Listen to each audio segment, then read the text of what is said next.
Today, we discuss some very difficult stories. I hope that you are patient with me and understand the legal ramifications surrounding it and the facts that we need to report without speculating. We've got some striker news to discuss. You'll be very relieved, I'm sure, to hear too. A rather interesting story that might give us details about Arsenal's choice being made and not the player that maybe initially they wanted. So that's going to be intriguing. This is today's Arsenal Transfer Show.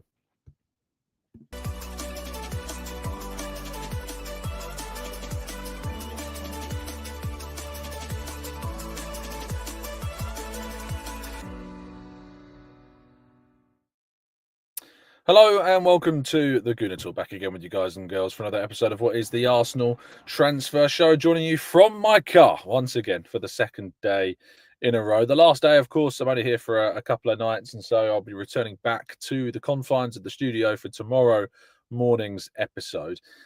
I'll be very honest with you, I'm quite glad to have been on holiday. I say holiday, it's kind of just a weekend break, couple of days off, couple of days with the family. I am quite glad that I am away for a little couple of days. Yesterday was certainly a day of it was a stressful day, and the day before that, well, that was obviously a very, very sad day indeed. And my thoughts are still constantly thinking about the absolute tragic loss of Diogo Jota. They really, really are. And no news really that can come out, I think, is going to change that for a little while. That still remains absolutely at the forefront of my mind, and I think we'll do for quite some time. But good morning to you all joining us. I hope that you can hear and see me okay. I know the internet connection's not amazing. I did hear that the audio is apparently quite good. A lot of you are surprised how good it is. Apparently this car has quite good acoustics along with my Max microphone. So at least that's a positive. You can hear me. Certainly that is the way forward. And Schwarboy says, admit it, you're a secret American and celebrating the 4th of July. Those that, of course, were celebrating Independence Day, I hope you had a great day yesterday indeed. Right, let's say hello to some people in the chat box, shall we, this morning. Good morning to Steve. Good morning to Jerome. Good morning to Mike and Martin. Good morning we've got, I have to be really careful today. I think you can understand about the comments I'm reading now. Grantley Poos, PJ, Roy, good morning to you, to Zoom, to Pat, to Tom. Good morning to Vivian. Good morning to Amika. Good morning to Rob. Thank you so much, all of you, for listening and tuning in. Greatly appreciate you being here. If you could still drop a like, if you could still subscribe. I should let you know today's video is not monetized. I've left a note in the chat box explaining the reasons as to why it's not monetized. In essence, I have no interest in gaining extra financial whatever from the potential increased attention this show might get. So just for you to be aware of that. But you can still sub, you can still like, you can still help us on our way to 1K every single day. Right, let's get on with today's stories, shall we? And we have to begin with this. I'm going to be reading pretty much everything regarding this story from the reports. And it will become very clear as to why I'm not straying any way around the words that are, of course, being used. So former Arsenal midfielder Thomas Partey has been charged with 5 counts of rape and 1 count of sexual assault. The 32-year-old, who previously could not be named for legal reasons, which is important, has been the subject of an investigation that first started in February of 2022 and had continued playing for the Premier League club prior to the expiry of his contract at the end of June. The allegations relate to 3 separate women who reported incidents which took place between 2021 and 2022. Partey, who denies all the charges against him, will now appear in Westminster Magistrates Court on Tuesday, the 5th of August. The Crown Prosecution Service, an independent organisation that prosecutes criminal cases, have been investigated. That have been investigated by, of course, the police and other investigative bodies in England. The Athletic, which is the article I'm reading from, previously reported the CPS were assessing a full file of evidence that was sent to them by the Metropolitan Police. Jasvant Narwal of the CPS said the Crown Prosecution Service has today authorised the prosecution of Thomas Partey for multiple counts of rape after carefully reviewing a comprehensive file of evidence. Our prosecutors have worked closely with officers in the Metropolitan Police who have carried out the investigation to review the evidence and advise on the appropriate charges. We remind everyone that criminal proceedings are active and the defendant has a right to a fair trial. We know there will be significant public interest in this announcement, but it is absolutely vital that there is no reporting, commentary, or sharing of information online which could in any way prejudice these proceedings. End of quote. And just while I'm at the end of that particular quote, I hope that that quote in particular explains why I cannot speculate or give a opinion around this case. And I hope that you respect that I am not going to be doing that. For what should be very obvious reasons. The Met Police's Detective Superintendent Andy Furphy, whose team led the investigation, said our priority remains providing support to the women who have come forward. We would ask anyone who has been impacted by this case or anyone who has information to speak with our team, and you can contact detectives about this investigation by emailing cit@met.police.uk. Partey's lawyer, Jenny Wiltshire, said in a statement, Thomas Partey denies all the charges against him. He has fully cooperated with the police and CPS throughout their 3-year investigation. He now welcomes the opportunity to finally clear his name. Given that there are now ongoing legal proceedings, my client is unable to comment further. That is the story. And I'll say again, just to be absolutely clear, and I'll probably say it again at the start of part 2 if anybody joins this late, the key part as to why, and I hope explains why I'm not speculating around this story, giving my opinion around this story, is because I cannot at this point do so legally. I'm going to read the quote from earlier on in this piece one more time. We remind, and this is from Jaswant Narwal of the CPS, so we remind everyone that criminal proceedings are active and the defendant has the right to a fair trial. We know there will be significant public interest in this announcement, but it's absolutely vital that there is no reporting, commentary, or sharing of information online which could in any way prejudice these proceedings. I heed all of you to very, very carefully take those words into consideration when you or others you may know decide, of course, to send messages in a public forum. For the record, this YouTube chat is not a private chat. It's not a message that you're sharing between friends. It is a chat that exists on a public forum. So anything that you leave is on a public forum, and of course you can imagine that we'll be taking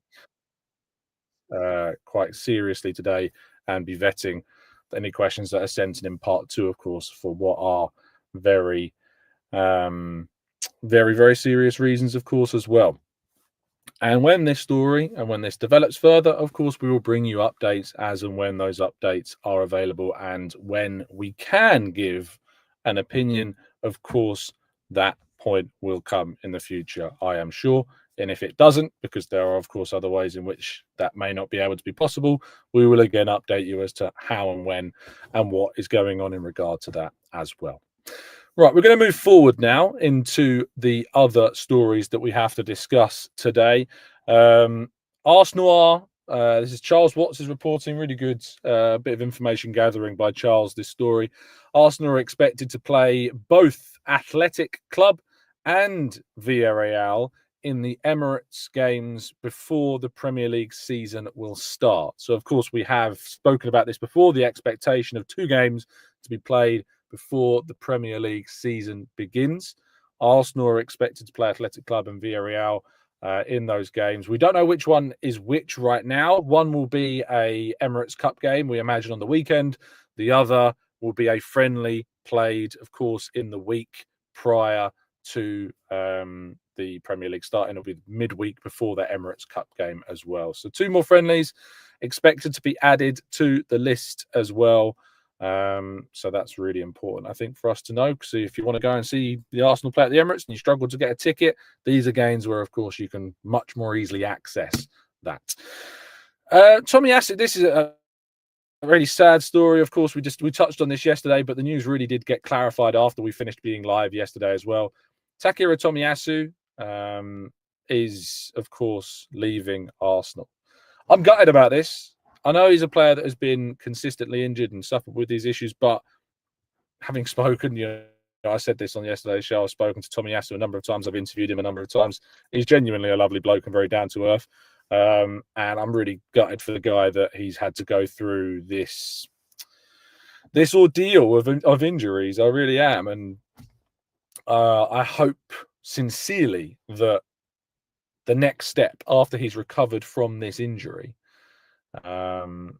we will find, of course, him in a position where he's playing football again and happy again. And because I can only imagine the mental toll that being injured for this long and missing as many games as he has missed is going to be a very difficult time. So let's hope, I think we can say this together, that we can hope that this is going to be the case. He put a message onto Instagram. He said, after 4 unforgettable years, the time has come for me to say goodbye to this incredible club. Obviously, I've got many things to say, but the thing I want to tell you guys the most is just thank you for the love you guys gave me. I was so happy to be here with my teammates, Mikel, the coaching staff, supporting staff, everyone who was around me in this club. From my first day at the Emirates to every moment wearing the red and white, it has truly been an honour to represent this badge. To the supporters, thank you for the love you've been giving me on and off the pitch. I will never forget it, and it will stay in me forever. To the teammates, I'm so happy that we've shared many memories with you guys, because I know how good you guys are, not only as a player, but as a person. I'm looking forward to seeing each of you guys on the pitch soon. It's time for a new chapter, but I'm forever proud to have been a Gunner, once a Gunner, always a Gunner. Arigato, and all the best, Tommy. Great message. I'm surprised I could read that with how small it is on the screen, actually, without my glasses or even from this close range. But yeah, it's a sad moment. And of course, Arsenal are in discussions with Valencia over a potential deal for Christian Mosquera. He is, of course, expected to be the main replacement for Tomiyasu, and of course, be able to bring more reliable attendance and depth to that position for Arsenal as well. So that is also expected. Now, Xabi Alonso, unsurprisingly, was also asked again about Rodrygo, with the fact that he didn't play a single minute of their last Club World Cup game. Very short answer, as I think you could probably come to expect. I'm sure Rodrygo can return to his best form, he says. I spoke with him. He's positive, eager, and ready when needed. Now, there are reports that also came out about Arsenal's potential race to sign Rodrygo for next season. It's worth pointing out that if this is a deal that would happen, as I have told you many, many times, this is a deal that will probably run on to the latter stages of the window. His future will not be decided until, of course, after the Club World Cup, potentially even after that. And they will see, of course, at the start of the La Liga season, if he is involved and if an opportunity emerges. Arsenal are there. Arsenal are keen. Arsenal see him as a really strong option for them for next season and a potential market opportunity. We talked about Martinelli's potential sale yesterday. If that happens, it gives Arsenal a lot of financial freedom to try and chase a potential deal down. So that is also very, very key as well. Mresca, the Chelsea manager, has also been speaking about an Arsenal potential transfer target, Noni Madueke. He was asked about his future, and he said, Noni has been very important to us during this season. And today he was important too. But my message to the players and the club is that I only want players who feel happy with us. As for those who are unhappy, they are free to leave. This is not just for Noni, but for all of our players. But again, Noni has been fantastic during the season, and he was fantastic tonight. So he came on in their game over who is it Chelsea played, actually? But Chelsea have reached, I think, the last 4 now of the Club World Cup. They won 2-1 against Palmeiras. They did I think Estavao, who was actually joining Chelsea, scored ironically in that game. But Agustin Aguirre own goal saw Chelsea go through to the next round, where they will play Fluminense, who beat Al Hilal, of course, who beat Manchester City. So that will be a very, very interesting game, of course, for them to try and face. But Noni Madueke is a genuine target. I don't know what to tell you. He's not the player, of course, I thought Arsenal would really be going for, but he is a genuine target of Arsenal. He's a player that the club are appreciative of. They've, to my understanding, held talks on the players' sides. They've kind of gauged his sense about whether he would be open to a transfer. Club to club, that's not necessarily been something that's happened as of yet, but certainly Andrea Berta is putting kind of preliminary feelers, if you like, out about a potential deal for Madueke. Our main transfer story, though, of today, and the final story of part one, surrounds Viktor Gyökeres. Finally, something more of a breakthrough in this kind of swell of striker noise, if you like, because it is a it is a chaotic scenario, isn't it? Arsenal's chase for a striker. But this was an interesting story in ESPN yesterday that I wanted to bring up. I can't accredit a specific journalist because it says multiple contributors point to this, and I can't see if there is any kind of indication who specifically was providing this part to ESPN, but you know of plenty of Arsenal-specific reporters that are, of course, linked with ESPN, but I don't know who specifically it was. But I'll read you this excerpt from their article around a number of clubs and their deals regarding potential transfers. After weeks of internal debate over which striker to go for, it is now clear that the Arsenal hierarchy and Mikel Arteta have chosen Gyökeres. Indeed, the transfer of Sporting striker who has scored 54 goals in all competitions last season has been gathering pace in the last few weeks. Arsenal's sporting director, Andrea Berta, has travelled to the Portuguese capital a few times, and negotiations are going well, both with the player's agent, Hassan Setingaya, and with the Portuguese champions. An agreement on paper to let him leave for a fee of 60 million euros plus 10 million euros in add-ons is the basis of talks from Arsenal's point of view, although Sporting President Frederico Varandas has indicated he is looking for upwards of 75 million euros. Still, there is a lot of optimism from Arsenal that a deal can be done soon, with Arteta and his players heading to La Manga in the next few days before flying to the Southeast Asia for the club's pre-season tour. So that tells you actually where they're heading, of course, in that warm weather training camp that I spoke to you about more recently as well. It is an area, of course, in the Murcia region of Spain, close to the Mediterranean Sea. So that's where they're going to be going. They've already been, of course, to Marbella. Now they're going to La Manga in a separate tour as well. So not tour, but like warm weather training camp. They return to training this week. Apologies, I've got a bit of a coffee throat this morning. But they return to training this week, and that is where we're at. So, yes, Gyökeres looks to be, at this point in time, the more likely outcome. Reason for the Šeško stuff, and of course, I imagine a lot of you are sitting there going, Šeško? What happened with Šeško? I thought he was the preference. Šeško is the preference. Šeško has been the preference for the whole of this window. The problem that Arsenal have got is that Leipzig are not budging. There's a report by Jordan Davies in The Sun this morning giving a little bit more information as well around the Šeško scenario and the idea that there had been hope that Leipzig would reduce their asking price to below 80 million. That's not happening right now. And it's causing Arsenal to seriously look elsewhere.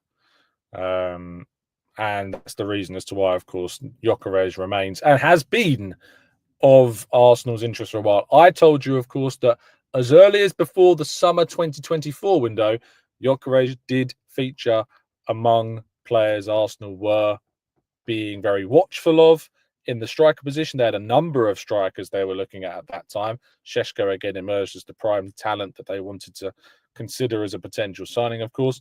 But Šeško, Leipzig, it's a delicate situation because, of course, Leipzig do need to sell. Šeško wants to leave, but they are not getting the interest at the amount of money they're hoping. They're hoping, I guess, if they hold out for that money, eventually someone will come in and pay it. But the difference here is that, and by the way, personal terms are not a problem when it comes to Šeško.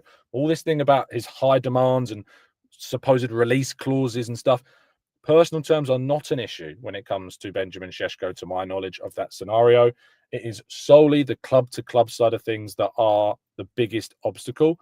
And while there are still obstacles regarding Arsenal and Sporting for a potential deal for Gyökeres, it looks to be that is a more amenable potential. Now, I did see those reports yesterday that came out suggesting that Arsenal could offer Fabio Vieira as part of that deal. I personally have heard nothing to suggest that's the case. I'm not saying those reports are inaccurate. I'm just saying that I personally have not heard anything to suggest that Fabio Vieira could be used in a potential deal. Just my opinion on that. That does make sense. There's a lot of sense there in that. I understand why someone may have formulated that as an opinion if it is just an opinion. I understand why that could be a real, genuine thing. It does make sense that Fabio Vieira might indeed want that move and want that switch. You know, he would go back to Portugal. He wasn't wanted permanently by Porto at the end of this season, even though he played pretty well for them. So, yes, it could be something to help sweeten the deal. And then, even though the sporting president has already come out and said that they do not want to accept anything less than 60 plus 10, from that point of view, of course, we're in that situation. So that's the striker debate. I imagine that a lot of your questions are going to be surrounding the striker situation. So we're going to go to a short part 2 now. We're going to tackle as many of your questions as we can. And of course, do bear in mind, and I'll mention this to start part 2 as well, that if you wanted an update on the Thomas Partey situation, we talked about that at the beginning of part 1, where we did explain that we cannot discuss, speculate, give opinions on this because legal proceedings are active. So please be aware of that as to why I cannot speculate, I cannot give opinions around that story. And I give that advice and I tell people who are producing content around this, who are talking about this, that have their own shows, please follow that legal advice. It is really, really, really, really important that you do. It is not that I don't want to do such things. You know, I do have opinions. Everyone has opinions on this, but have to follow the legal advice that is there, that is out there, especially from a professional perspective, from a journalistic perspective, have to follow those. So please do protect yourselves and follow the relevant legal advice that is out there and available to all of you. Right, let's go to part 2, your questions that we can answer and more right after this.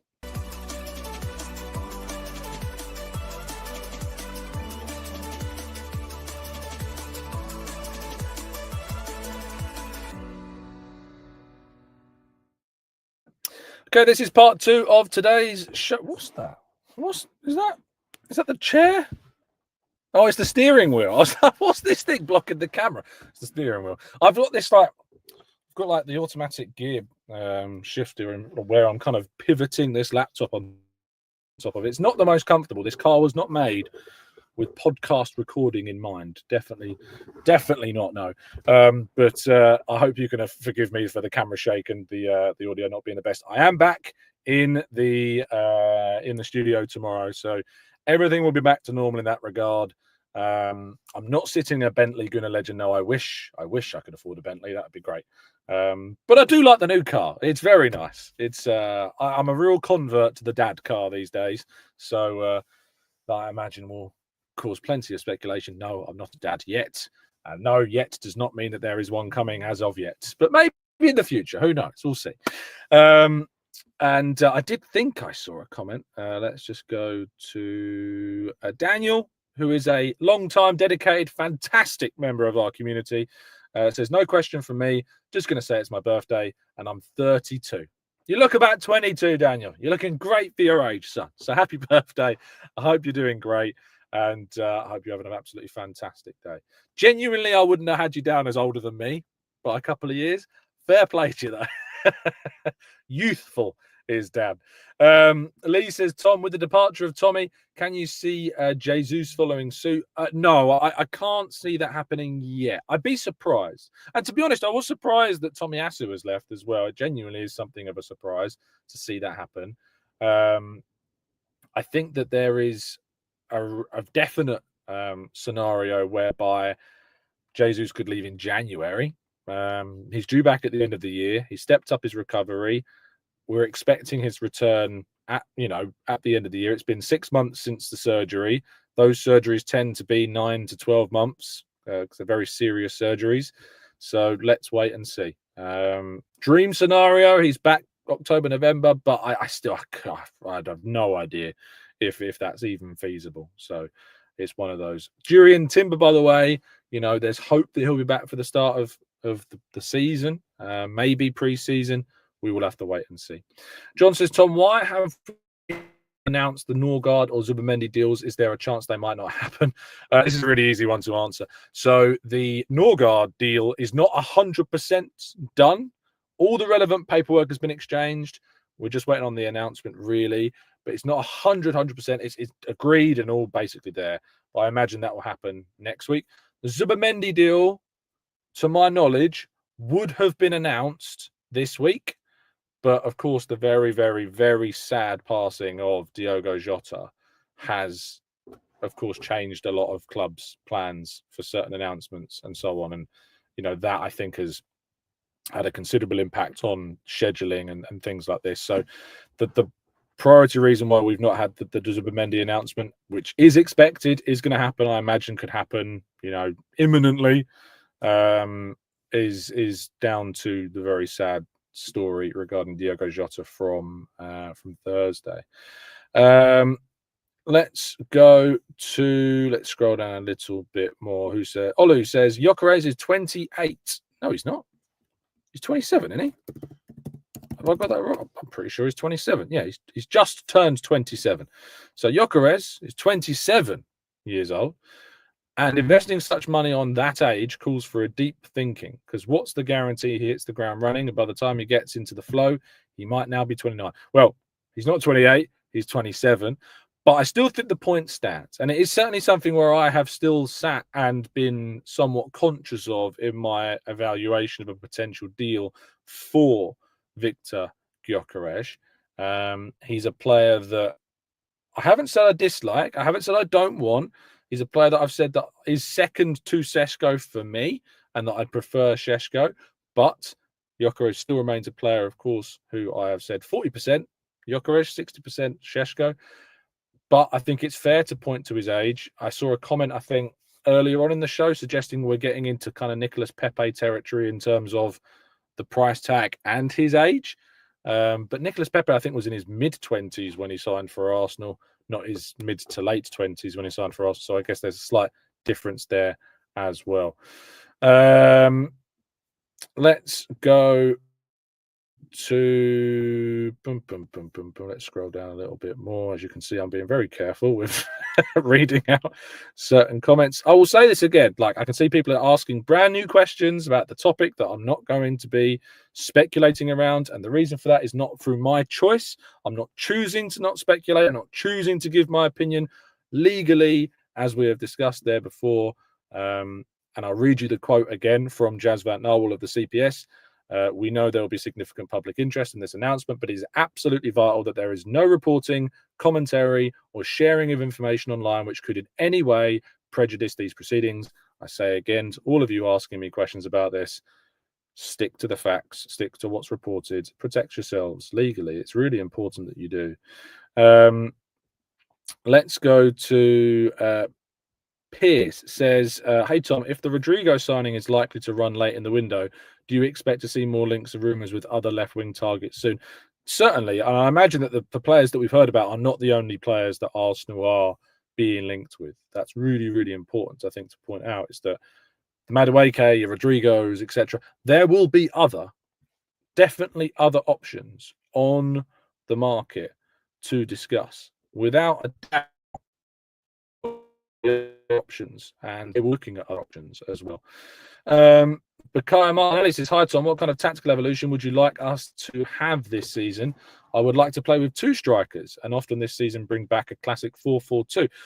In terms of like a tactical evolution, like Mikel Arteta will say that, we don't play with a specific formation. We don't play in a 4-3-3 or a 4-2-1-3 or a 4-2-3-1 or whatever. He will say that we don't do any of those things. He will say that we play a very fluid formation, that we play with multiple structures. But I want to see us be a lot more attacking next season. I want to see us a lot more threatening next season. We have that defensive security. We've got really solid defensive numbers. We need to build. We need to become better. We need to get better. That's really, really, really important. Adam says, guys, 28, by the way, still young. And I would definitely agree with that. 30, by the way, still young. I want to point that out. 32, for Dan's sake, still young. Not in a footballing point of view, but just a human point of view. Still young. Let's not degrade age groups just because they're slightly older in footballing terms as well. Let's go to Frankie says, Tom, please, what car did you get? I told you it's a dad car. I got a dad car. It's a Renault. I don't know where I know Alex got it absolutely spot on when trying to guess. I don't know how some people managed to guess exactly the car I had just by looking at what's behind me. I gave you no details. I could have shown you like a badge. I'd given you some kind of. I gave you nothing. I gave you the sunroof. That was it. Some people still managed to guess the car I've got. But it's absolutely nuts. You guys are crazy. Absolutely crazy. Tizer says, I saw a story that Arsenal had told Watkins to hold fire on any possible transfer, as Arsenal could still come in. Is this true? Would you go for him alongside of Gyökeres, as his numbers are good? So the Watkins deal is an interesting one because it's not off the table. It's not off the table at all. And Arsenal still hold they still very much appreciate Watkins as a player, what he could bring, his goals, his experience. The problem with that is the price and the age. The age, and I know we've just done a whole thing about not, pouring our negativity over 29, 30-year-olds, but that is the age bracket he's in, and Arsenal will want to get the best possible deal. £40 million for that, I wouldn't go anywhere near it. I was really concerned about the deal in January. I didn't want to see it. There was obviously extra context in January to that deal because it would have stopped us from going for a Šeško or a Gyökeres in the summer. I'm glad we didn't sign Watkins in January. We still offered what I thought was a very fair offer, 40 million plus 5 in add-ons, around 5 in add-ons is what I was told. I think it's a very, very fair offer for Watkins. They didn't take it. They had John Duran leaving, of course, which did make things difficult to accept it. But Arsenal's discussions with Villa began before Al Nassr came in for John Duran. The reporting around it made it feel different to that, but that is what happened. So, yeah, not for me. It's the sunroof. Yes, the sunroof seems to have told. And the passenger seat has a flag. Oh, it does. It's got a little French flag. Yeah, I guess that gave it away a little bit. Honestly, you are Sherlocks, absolute Sherlocks amongst all of you. Lee says, Tom, you're the Arsenal. Am I? No. You're the Arsenal manager. Are you accepting 70 million for Martinelli? Yes. I am. Yeah.